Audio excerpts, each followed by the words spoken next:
In this video, we are going to see how we can enter the data into the cells of Google Sheets. So let's say that first of all, we want to write some serial numbers and we want to sequence them from 1 to 10. So we will write 1 here, we can write 2 here, and we can go on and on. But what if I want to generate an auto series? For this, I have to select one cell, and on the corner, you can see this little dot that is fill handle. As soon as you hold it and drag it down, it will follow whatever is in the first cell onto all the rows. But if you want to just fill the series here of 1 to 10, let's say, what you can do is just write 1 here and 2 on the next cell and select both of them as a pattern and then drag it downwards. What this will do is this will follow a complete sequence.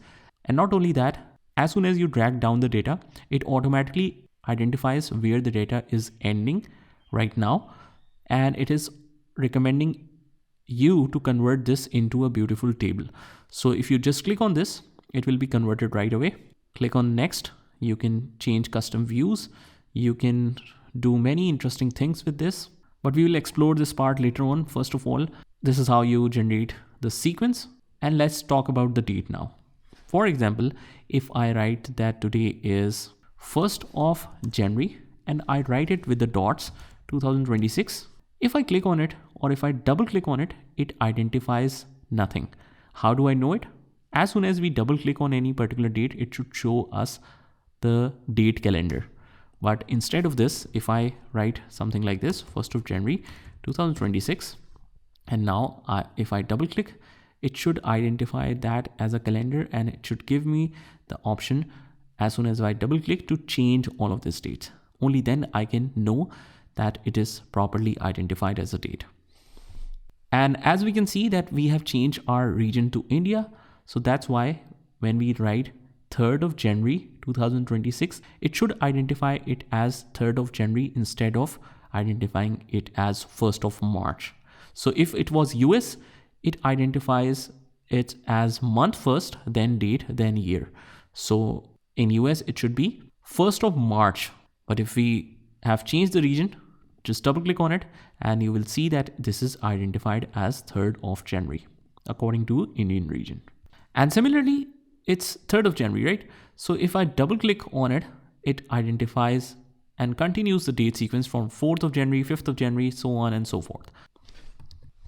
And we can write anything like type is electrical equipment, product is, let's say, cable, and the price is 20. So as soon as I write 20 here, hit enter, it automatically identified is as a rupees. But if you want to format this, all you have to do is just select that cell and press on this symbol, and it automatically has wrote the symbol with it. But if we write something like this, rupees.20, you can still enter this, but let's just see one example. Let's say rupees 30. In the next column, I write this.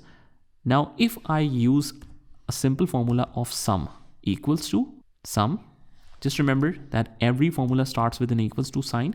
You just write sum here, open the bracket, and it says you need to mention value 1, then value 2, and so on and so forth.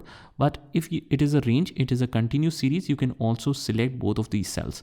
So E2 to E3, that means from this cell to this cell, we want to sum this. If we close this bracket, hit enter, it should show us 50. Hit enter, and it shows us 0. Why? Because we have manually put the symbol, and this way it will identify it not as number but as a text. So always remember that whenever you want to enter the currency, you write 20 here, write 30 here, and just select both of these cells and format it in the currency format, which is identified properly in Google Sheets. So when you click on this, now we have this alphabets, but this is identified as a currency. So now it totals up correctly. It identifies both of them as a number. Similarly, if we start writing some other data, like in the type, we want to write mechanical equipment. Now in the next cell, we have two types. So if I write E here it automatically identifies. Do you want to talk about the electrical equipment? If yes, you can just press a tab or hit enter, whatever, and it will auto complete that for you. Similarly, if I write M, it is going to identify it as a mechanical equipment.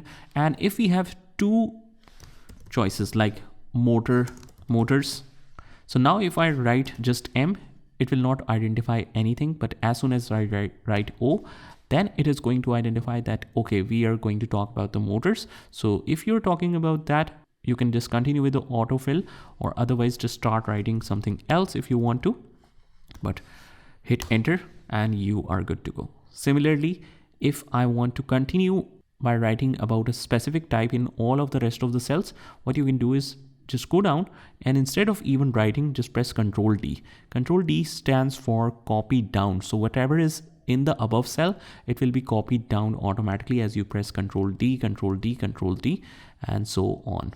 Next thing, we don't want to talk about the products. Similar thing, we want to talk about the wires, switchboards, screws, and now if I write W, it automatically recommends wires. C for cables, S for nothing, but if we write C, it automatically recommends us for the screws. So that's how you can enter few of the data in Google Sheets. Similarly, if I now write a specific currency, it is not going to identify it as the same. If I want to insert the symbol with all of them, all you have to do is just hold a complete column and format it as rupees. So now even the rest of the fields are blank. If I write anything here, it is going to identify it as a currency. So that's a beginner friendly guide on how you can work with Google Sheets data into the cells. Also, if you want to make the changes into multiple cells, all you have to do is just select one cell and just hold that left click and drag it towards right or anything. If you want to handle, let's say, complete data, you can highlight it however you want. It's just like you select the icons. So just hold the left click and just move it across. And now you want to make it bold, italic, increase the size, decrease the size, whatever changes you want to make on the multiple cells. That's how you can do it. Also, you want to change the background of the cells. You can change it like this. And then let's say that I want to make it, let's say, royal blue, and the text color should be white. We can easily change it like this. So that's a little bit of an introduction of how you can enter the data into the cells in Google Sheets. Just try this by yourself, and I will see you in the next one.